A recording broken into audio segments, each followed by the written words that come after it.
ClueCon Weekly, the FreeSWITCH community's official web show. Tune in every week for updates in the FreeSWITCH project, interesting presentations, and interact with members of the FreeSWITCH community. ClueCon Weekly is brought to you by FreeSWITCH Solutions, the officially endorsed consulting firm of the FreeSWITCH project. FreeSWITCH Solutions solves problems so you can focus on your business. Visit freeswitch.com for more information. The ClueCon WebRTC and Telephony Developers Conference. ClueCon is held every August in the Windy City, Chicago, Illinois. Meet the developers of all your favorite open source telephony projects, make the connections you need to meet your business goals, and see the latest and greatest technology in WebRTC and telephony. Visit ClueCon.com for more details.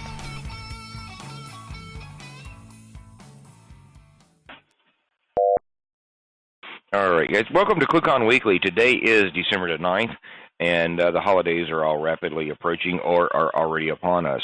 So you guys, we're getting ready for the end of the year here. So keep an eye out. We will be here next week. The next 2 weeks, we will be away for a live call, but keep an eye out for the FreeSWITCH Year in Review. The FreeSWITCH team is working on that right now, and that will be coming out right at the end of the year. So you guys watch out for that. And we'll be posting that link once it goes live to all the various social media sites so you guys can see that. Coming up here a little bit shortly in this call, we have Tsahi Levent-Levi, who will be joining us and talking about some of the challenges that he's faced in testing WebRTC, but I'll let him talk about that in just a moment. Mr. West, how are you doing today? I'm doing pretty good. I've had a busy morning. My dog has decided that it wanted to come visit.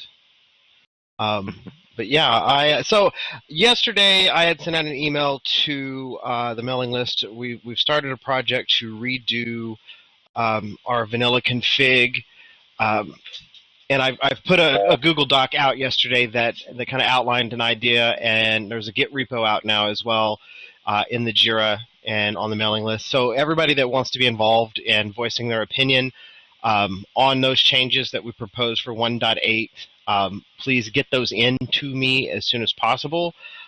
Get involved in the discussion on the Google Doc and on the Jira.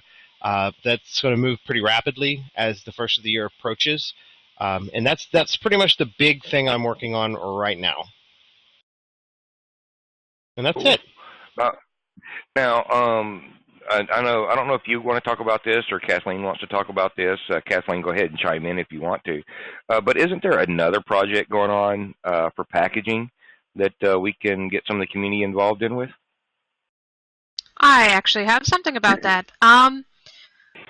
So in other news, we have a new packaging room set up for HipChat. If you are at all interested in FreeSWITCH and packaging, or if you have any thoughts, ideas, or you just want to help out, join our HipChat channel. It's FreeSWITCH Packaging, and get in there and get your voice heard and kind of join the conversation. We also would like you to keep in mind that ClueCon is coming up. Yes, it seems like it's pretty far away, but 2016 is almost over. So you need to start thinking about that, start putting it on your calendar, your schedules, and kind of get it in there so that you're not rushing at the last minute and trying to get it all sorted. It just makes it so much easier if you can start off nice, smooth, have it ready in the calendar and already coordinated for the rest of the year.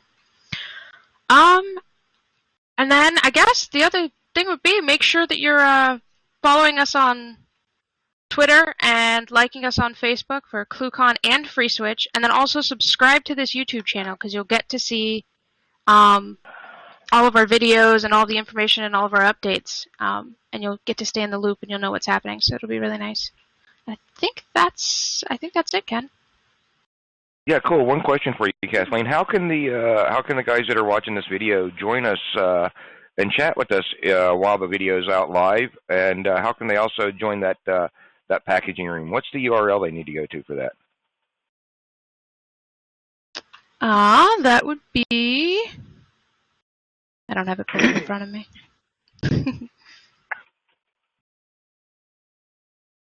I'll That put would you Well, on be the you can go spot. hipchat. to It was yeah. hipchat.freeswitch.org, and you'll use your Jira account to log in. It's best to get the client on your iOS or Android device as well, and set it up to go to hipchat.freeswitch.org. If you use your Jira login, it has history, so you can see what the discussion was prior to joining the channel, which is very helpful. If you're just now joining, you'll see what the discussions were previously, so you're more in the loop of what we've already discussed. I'm so sorry about that, Kathleen. But yes, and just keep in No mind, worries. if you don't have a Jira account, you can go to freeswitch.org/Jira, sign up for one today, and it's absolutely free. It only takes a couple of minutes to do so.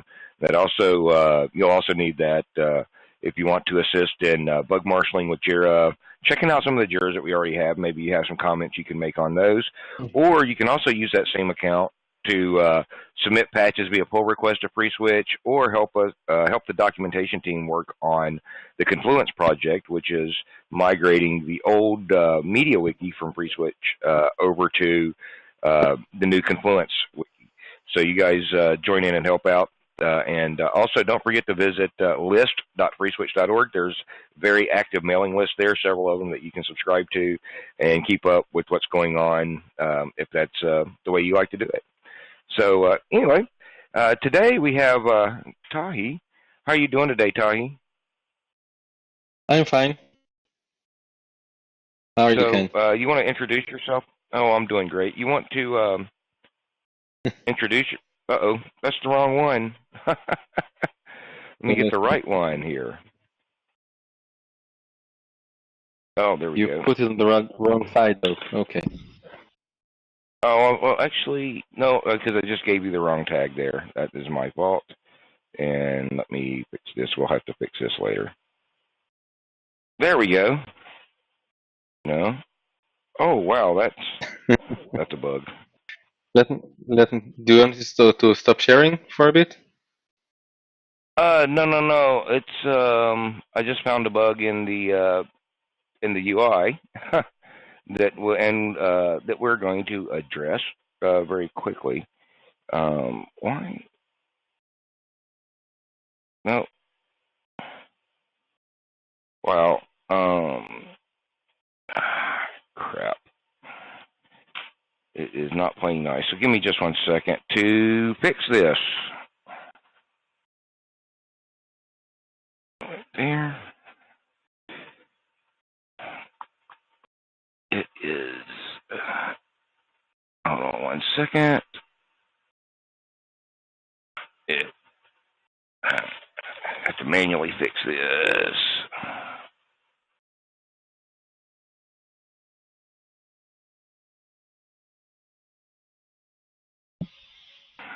It is not clearing the presenter ID.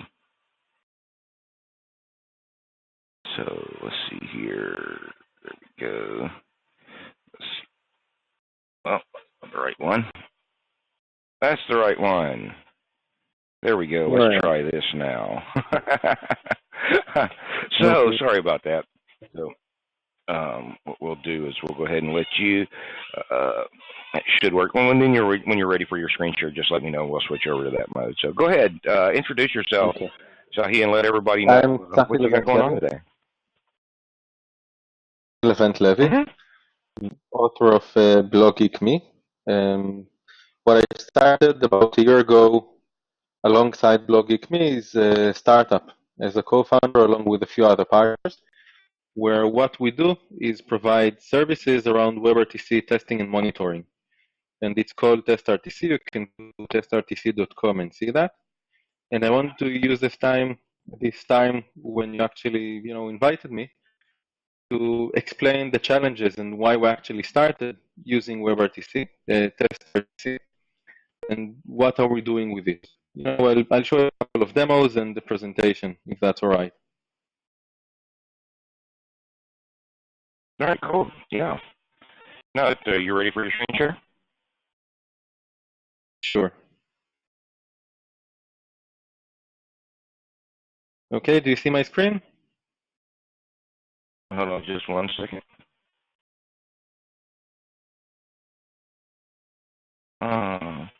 Here, do not see your screen. I think There we go. There it goes. A little delayed. So this is So this is a presentation that I've presented, I think, a month ago at the WebRTC Expo, and I wanted to go over it. This time I'm going to do it with demos, so it will be more interesting, and hopefully the demos will work because they tend not to. And it starts with a little secret that I don't know if anyone knows here, but in the last year we've started talking to different vendors, what they are doing, how they are testing. And we found out something very interesting, and it is that people don't usually test their WebRTC implementations. Okay? They end up taking the product, putting it on the market, and just, assuming it will work. And I thought, why is that the reason? Why does that happen?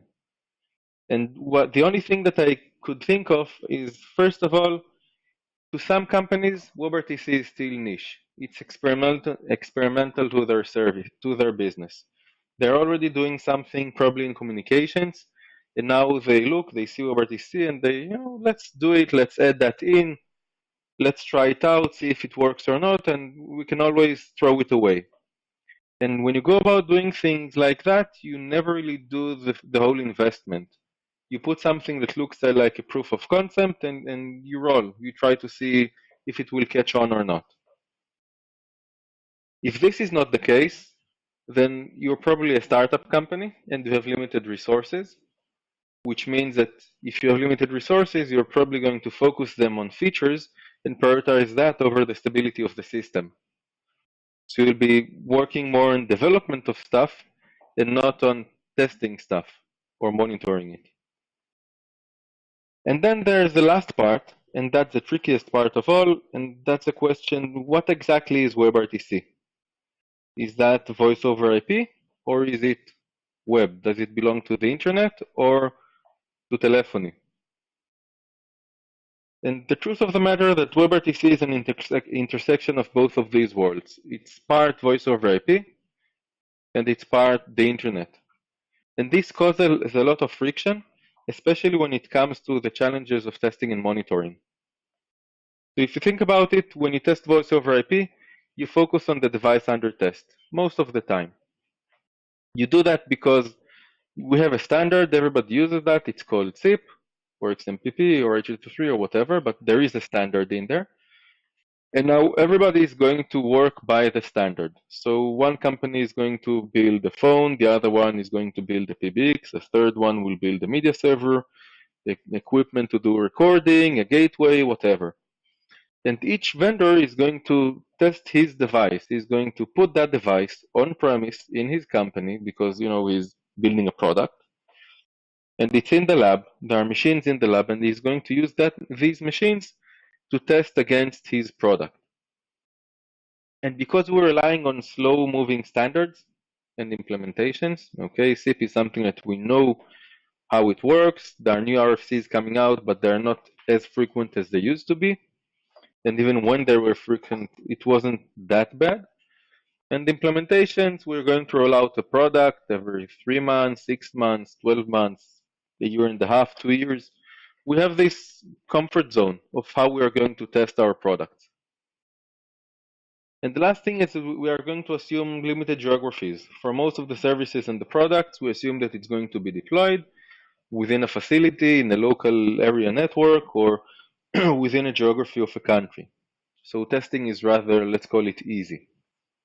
Because when we want to go out of one geography to another, it's either because we sold the product and now it's someone else's problem, because he needs to deal with the network, or because we're going to get gateway into the PSTN network to do the voice calling, and then we just don't care about geographies anymore.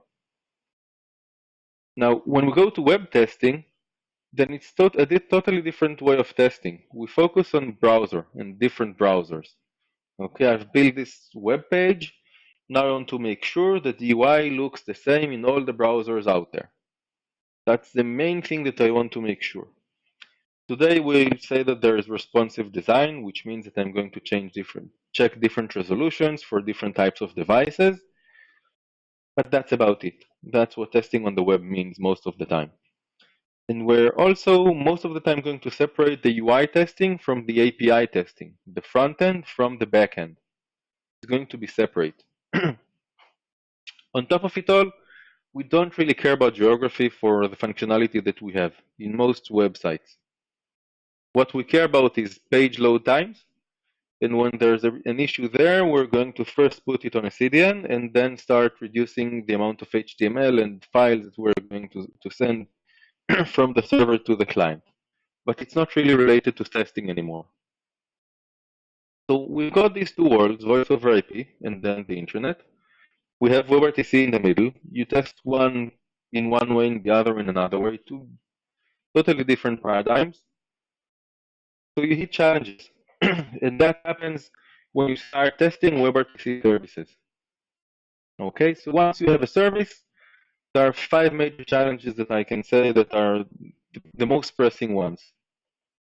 And the first one, and the biggest pain point of all today for everyone, is the browser version changes. And the main issue here is that you never know if the service that you've written and deployed and it's in production is going to break next week or not. Now, why is that going to happen? Simply because of this thing called the browser update cycle. I took the liberty of plotting all of the browser versions in 2015 up until October, so you don't see your Chrome 47, which is already deployed from the beginning of December. Okay, and what you see here is a lot of dots.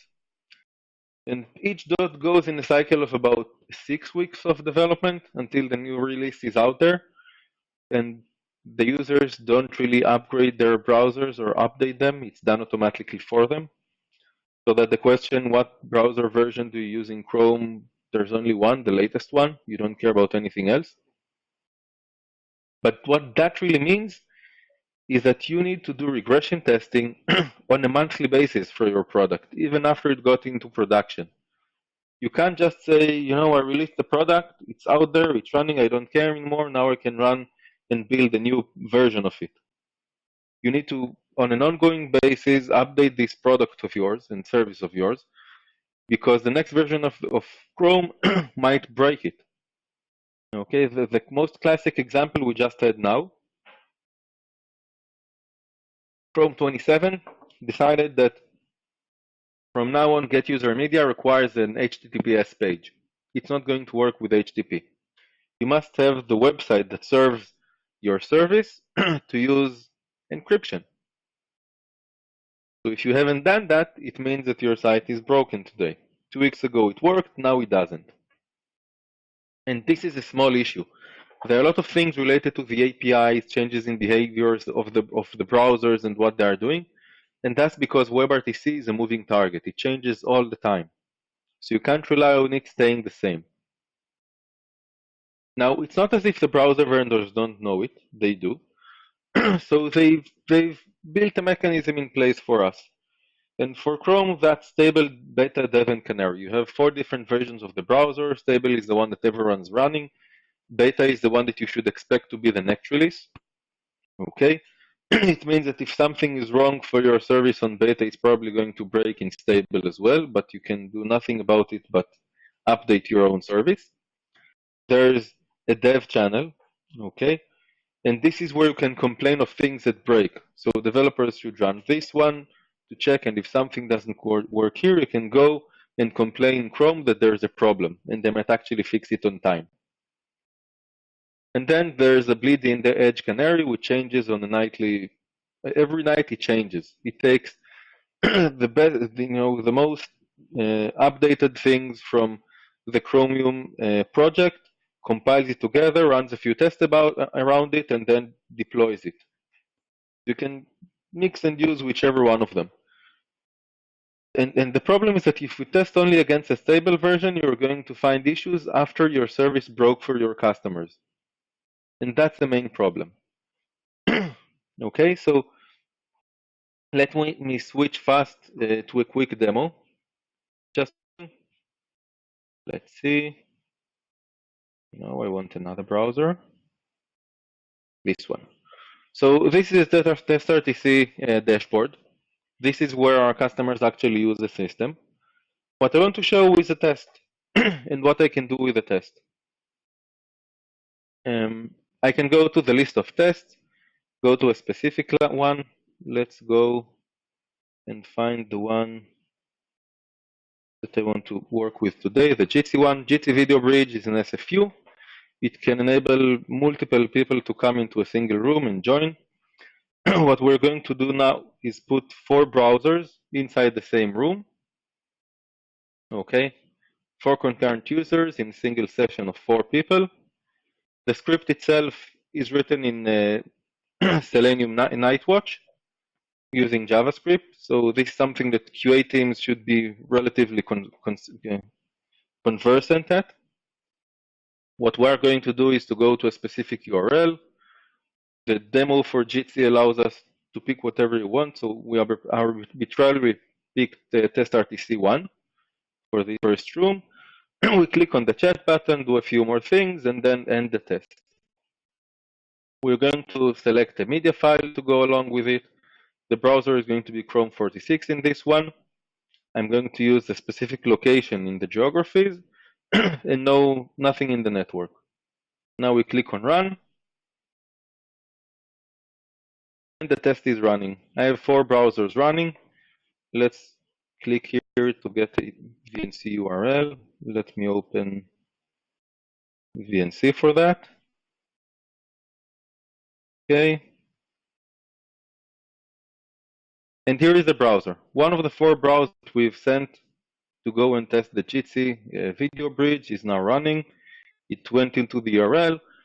You see the video here. Now you don't see it well because it's through VNC. It doesn't use anything in real time. I can see now that there are 4 different browsers inside this call. This test is going to run for about, I think, 20 seconds, sorry. Then it is going to complete and die down. So what we actually do with TestRTC is use real browsers. We virtualize them. We replace their camera and microphone with our own media files. And then we automate the process of running them against whatever service that you are using. Okay, and now the service is closing down, I think. Yes. So now the test is completing.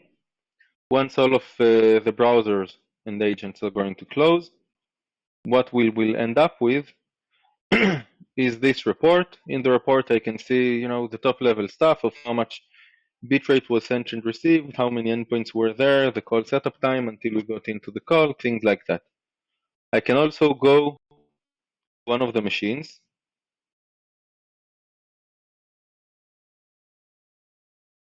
Okay, and then I can see the report of the machine.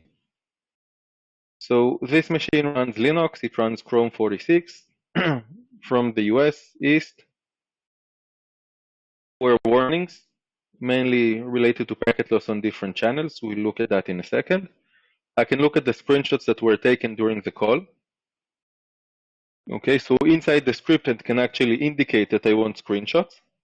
So this is one of them. It was at the beginning of the call because before video started streaming, I think.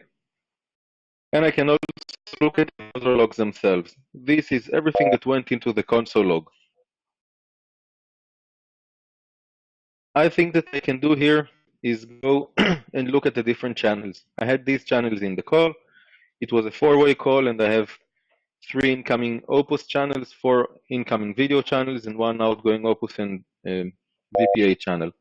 I can open that to see a bit of statistics about them, and I can view a lot of the statistics here in graph mode as well, to know what exactly went in the call. So one of the things that we're doing here is the ability to take a test, automate that, and then run it in newer versions. What we're going to release in a week or 2 is this version in staging. I'm not going to run it here now, but I just want to show how it is going to look because it is going to be slightly different. Okay, so run a test. Let's look at this one. So I can now pick here. The actual selection box is going to be a lot easier, and it's going to indicate what you don't want to run: the stable version of Chrome, an unstable version, which is Canary, the dev, a beta version, or the previous stable version. And there's also Firefox. Okay, so you can now choose different browsers that you are using, and then see what happens. So this helps you in this area of how are you going to test your service and do the regression testing based on the different browsers.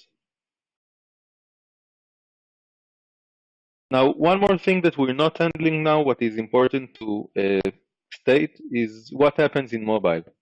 Because in mobile, what you do is you take WebRTC, you port it, and you shove it into your own application.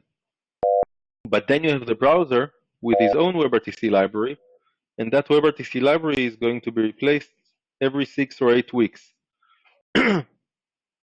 So you'll need to make sure that these two can actually interoperate between them. So you need to keep pace with the update cycles of the browsers in your application. It is something that you need to take into account. Any questions so far, by the way?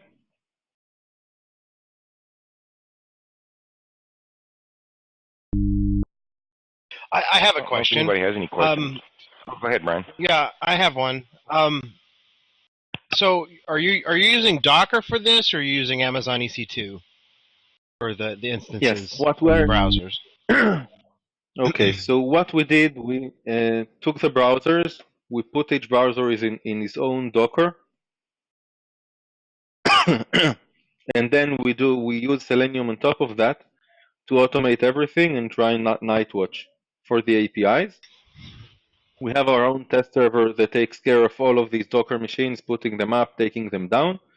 We run today on both, let's see, we run on Amazon AWS, we run on Azure, and we can also run on-premise if needed. And on-premise means that we can simply take the Docker machines on the browser, put them in the location that you need them, either in the test lab close to the test equipment, or in your own data centers for testing. But the test server itself, the one that orchestrates everything, stays in our own data centers and cloud service.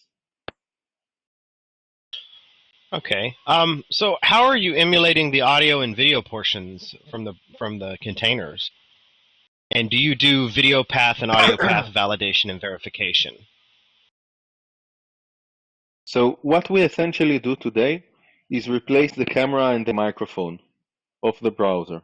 Each browser has a different way of enabling you to do that, and we use the mechanisms that are there. And when we can't, we do it on the operating system level. Okay? It ends up being that what you get is a browser that actually encodes the data in real time. So all the network artifacts that you'll see, the need to reduce bitrate, increase bitrate is taken care of, and it's actually done in real time. Okay, so you're just feeding like video files to the browser to play as the webcam? Yes. Okay. Yes. And do you do video path verification?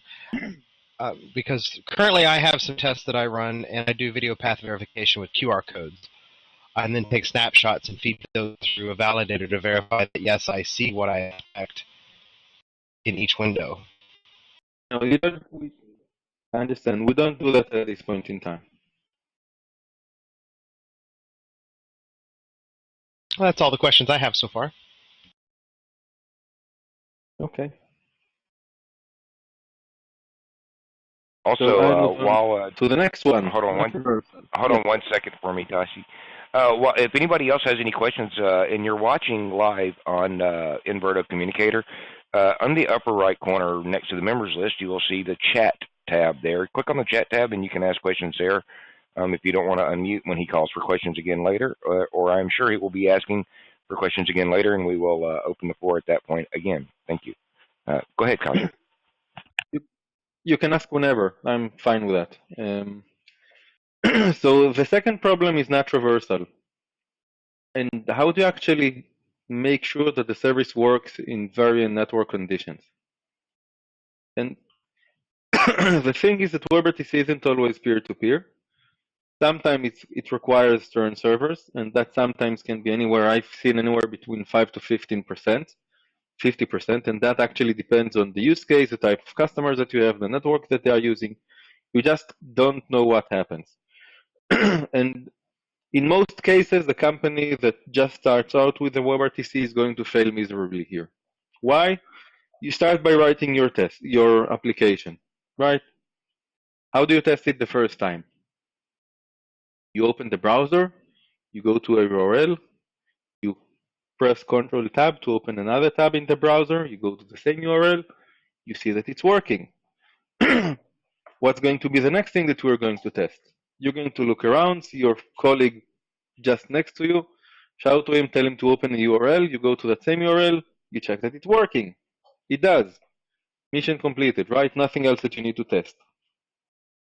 Well, all of that was done on local network, so nothing was required there. But then you need to go, you start deploying, and you find out that your customers can't really use it. And you investigate, you find that you need turn servers. So you install turn servers. But then when you configure them to support UDP only or also TCP, to be able to relay through TCP. So these are the many issues that companies go through when they start a real production service with WebRTC. And these questions always come up. How do I do this? How do I do that? How do I configure? How do I test that it's working? Now, the funniest thing is this one. It requires location as well. Because if I'm trying my service and I'm going to, where do you put your first server? Your first turn server or an AWS? Where are you going to do that? US East. Why? Because that's the closest thing to Europe and I need only one. But then you are going to have a local call, for example, in Paris that gets relayed through the US. That means more latency on that call, and it also means packet loss on that call. So the media quality isn't going to be that good. Okay? So there is an issue of testing NAT traversal and different network conditions, and you need to do that also in different locations and in different types of configurations. And again, I can do the same here now. I can go to the test RTC one, to the test that I have of the Jitsi video bridge, and let's play around a bit. I can decide that these machines come from Europe and that they go through a firewall, for example. Sorry. And I can now add another profile. Okay. And this one is going to be Chrome 46 as well. This one is from the US and without firewall. Now, if I run this, I'll have 4 different browsers, 2 from the US, 2 from Europe, running with totally different configurations. So what SRTC enables me to do is to mix and match different network profiles and browser profiles for the different browsers that are going to join the test. Okay?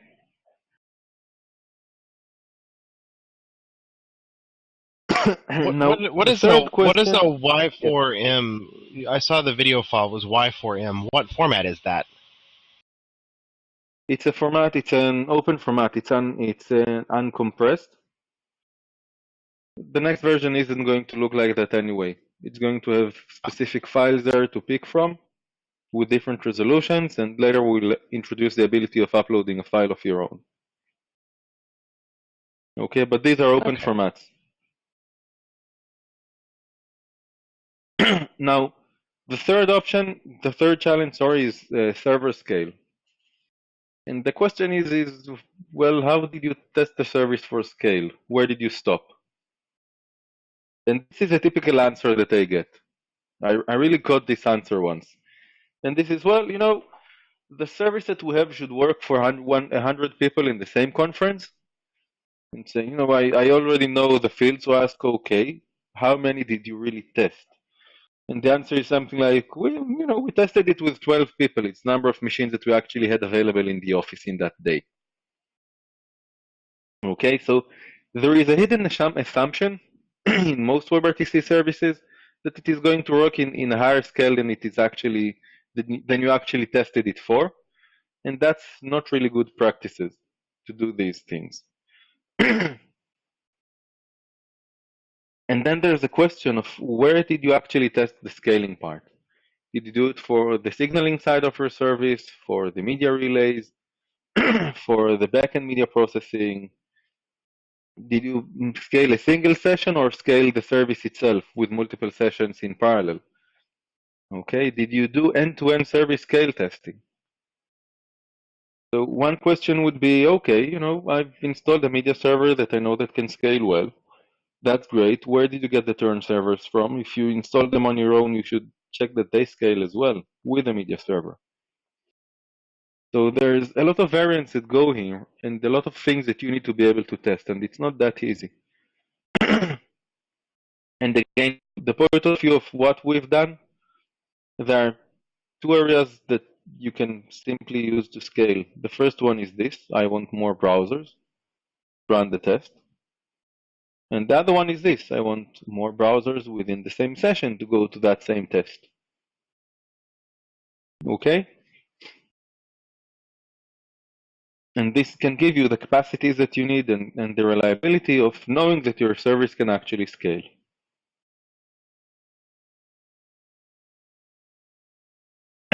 Now, I want to go to the next challenge, and I'm shifting away from testing for a few seconds, and that's the issue of service uptime.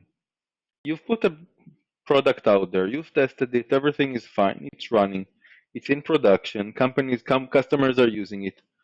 But how do you know that the service is really running? Okay, someone asked earlier about looking at the actual video, checking that the video has the data that you want. But I have a question even before that. How do you know that if I actually press the dial button, I'm going to get video at all or get connected at all? You've tested it manually, that's nice, but how do I know that it will happen next week with the service? What happens today is this is what people monitor. You go to an IT guy, you ask him, what do you monitor your systems for? Well, you monitor the memory of the machines, their CPU, the network configuration, and how much bandwidth goes in and out, the ping for the machine, the storage to make sure that there's enough room, and well, that's about it. When you go to application monitoring, you had a few metrics to know that the machines, again, are up, running, and well, and queues are working, things like that. It's not enough. It's especially not for WebRTC. And the reason is that there are too many moving parts in a WebRTC service. There are at least 3 different servers that you are operating at the same time. There is the turn server, the website, the signaling server, maybe a media server, something that records, the databases. Okay, and if you test each and every one of them alone, individually, it might work, but when a customer actually goes into the service and tries to dial, it won't work. So what you need to do is to make sure that it runs end-to-end at all times. Okay? So one thing that we're doing, for example, is I can go, let's look at the new one because it's fun and cool. I can go to the monitoring dashboard. I can look at the test that I have or create a new one. And here I've got a specific monitor. It's based on a specific test. Okay, it's a specific test script that I have there. It runs every 15 minutes, and if the test fails, I'm going to get an email on that. Now, the only thing that I need to do now is just switch it from off to on, and it's going to run every 15 minutes. If something goes wrong, I'll get an alert. I can go to the history as well. Okay, and see the previous executions of the monitors that I had on the system. Okay, so there are a lot of things that I can do here when I open things and monitor them. And this can give you the comfort of what happens when a real user, live user, is going to go and enter the system. Any questions? Okay. Now the last challenge, and this is where Selenium is just isn't enough, is an issue of orchestration. If you look at testing browsers, the thing that you are doing today, or websites, the thing that you are doing today is take a browser, point it at the website, check that it's working, and you're done. Everything's fine. There is no communication across browsers, or almost nothing at all. But WebRTC is all about communications. And then you need to automate the mechanics of the communications that you have in your service. Okay, so we talked about that. You built a script, it runs once, you run it in parallel, and you're done with a simple test. With WebRTC, there are a lot of different ways to coordinate between people. It can be a user and an agent, two people with different tasks for the same test. One is going to dial, the other one is going to accept a call. One user can come from PSTN or a mobile call. You can have multiple users joining the same call. Some of it can be automatic or dynamic or manual pairing of these users. A lot of different ways. Okay, so here's a script, for example, that we've just created for Citrix GoToMeeting, the new application that uses WebRTC. Not here, it's here.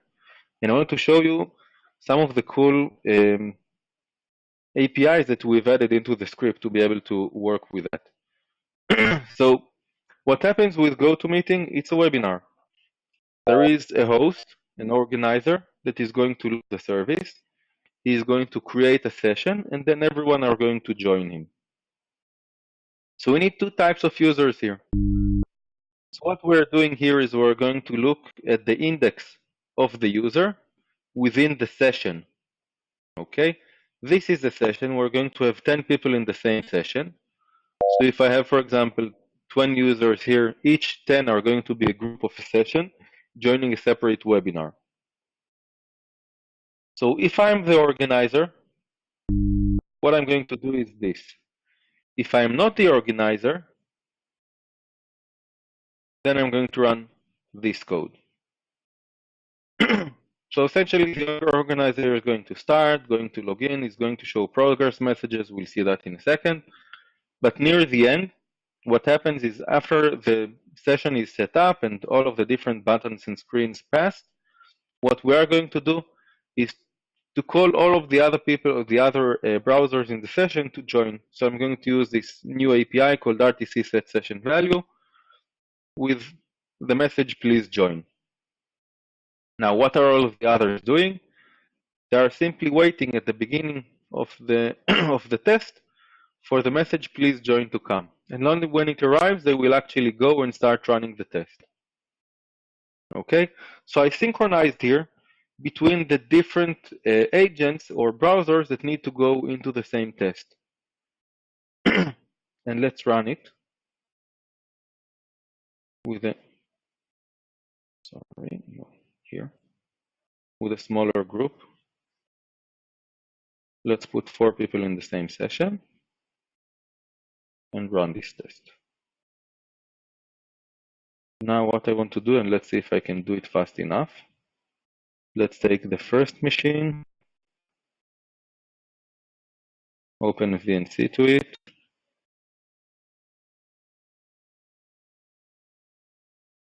Okay, this is the user. He is now joining. He's going to do a lot of things. I don't care, but let's see him. What I'm going to do in the meantime, if I can actually find my windows, is to open another VNC. This one is to one of the, no.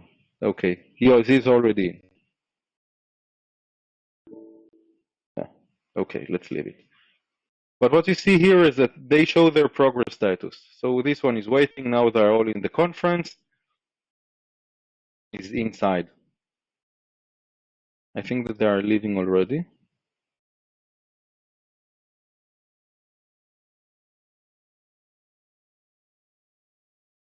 Okay, so this is one of the other people that joined the same conference.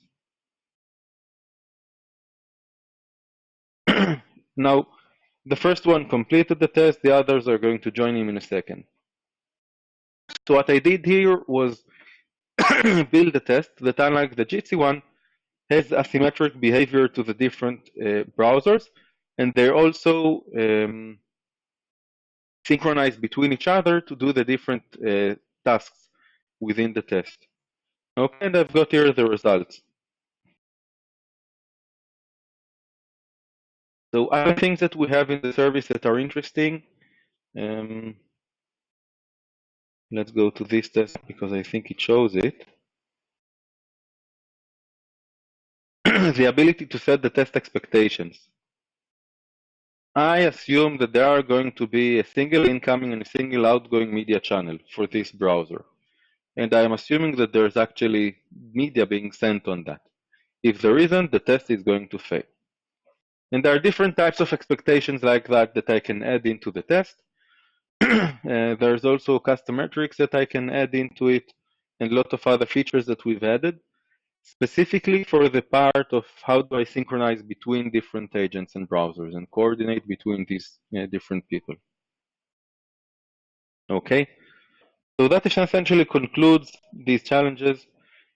And the one thing that I want to ask you is don't take testing of WebRTC lightly. It's not that easy to handle, but it's very important that you actually do.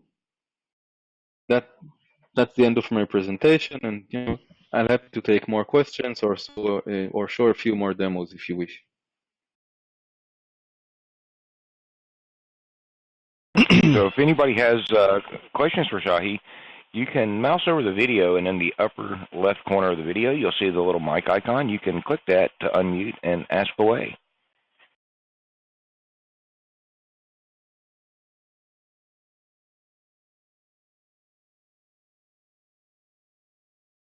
I don't think I can see the chat messages, by the way. You have to see on the members list there. You just click where it says chat in the upper right corner, and you can see the chat messages. Oh, okay. So TR asked, is there anything specific around DTLS negotiation? Not at the moment. We haven't dealt with that part yet. It's on the roadmap of things that we need to do.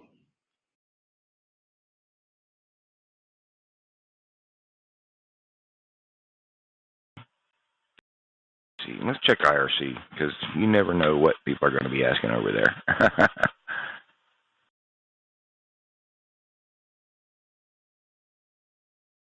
All right. All right. I think Brian has something that he wants to talk to you about, so I'm going to do a little trick here. And I'm going to toss both of you guys on screen. And Brian, are you ready, sir? Yeah. Why am I not on screen? Because I got to get this thing to the right location. Go ahead, sir.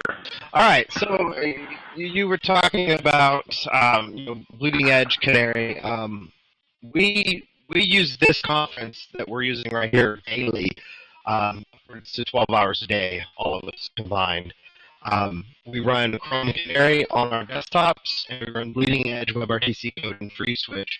So we try to stay ahead of the curve on the changes that come down the pipeline. That does help tremendously in testing.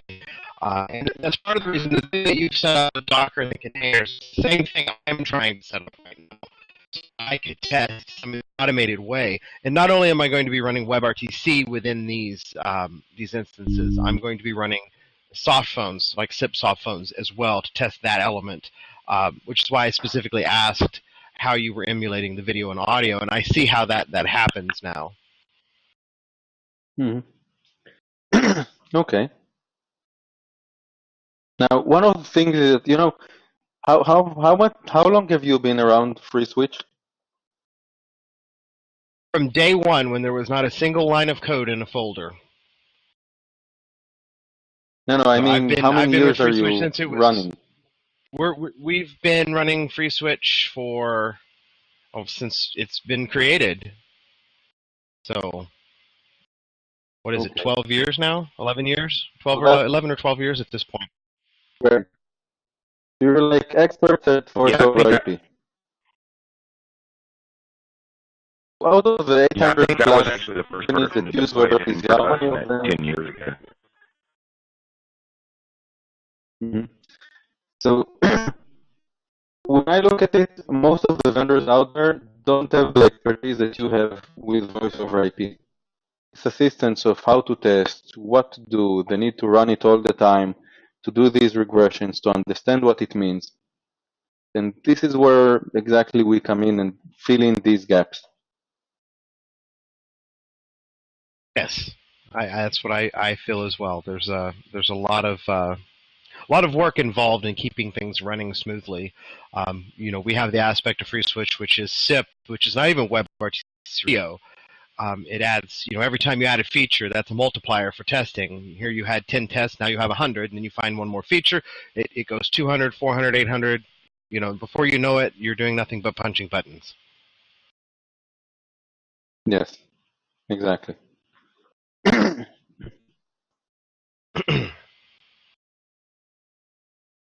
And that's pretty much what I wanted to discuss. I think that um, we kind of do the same thing. Is there any aspect of Not the lot of things.